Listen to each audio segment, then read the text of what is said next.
jo çdo gjë që e shef në pamjen e parë, ty duket sikur Zoti të kalon ty. Edhe sikur Zoti ty të ka harru, sikur Zoti ty është duke dënuar këtë dynja, jo pasha Allahun. Po urtësitë e Zotit Xheleshanu dhe për kujdesin e Allahut Xheleshanu vetëm do ta shohim ditën që do të dalim para Tij dhe kemi për të kuptuar se sa i madh e sa i mirë është Allahu Xheleshanu me na. Të ruhesh nga një e keqe, sepse akoma s'ka ardhur mundësia, kjo është diçka, elhamdulillah.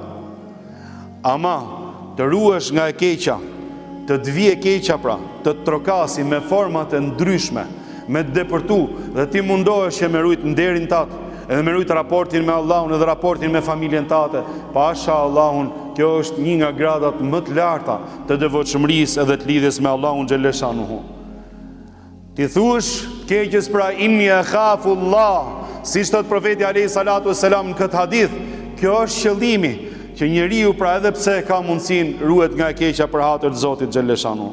Një nga tabiinët ka qenë shumë i pashëm dhe tregonte, thot, një herë një femër shumë e bukur, thot. Një femër shumë e bukur që mund ta dëshironin të gjithë, i vjen edhe i lutet një natë kaloj me te. E refuzoi për hatër të Zotit Xheleshanuhu, u shmang. I vinte me format ndryshme, kishte fiksim kokën e saj, i vinte me format ndryshme dhe ai vetëm refuzonte, derisa ja preu rrugën të keqes.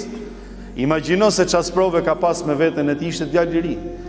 E një natë në ëndër, mbas kësaj që kaloi, i del profeti i Allahut Jusufi alayhis salam dhe i thot: Allahu të nderoj, thot, për rujtjen e nderit dhe dinjitetit për atë vepër të madhe që bëre.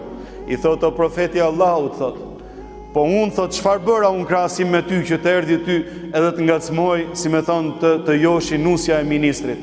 Thot, thot, unë, thot, dëshirashën sprov, thot, siç thot Allahu laqad hammat bihi wa hamma biha, ndërsa ti, thot, nuk u lëkunde fare, subhanallahil adhim.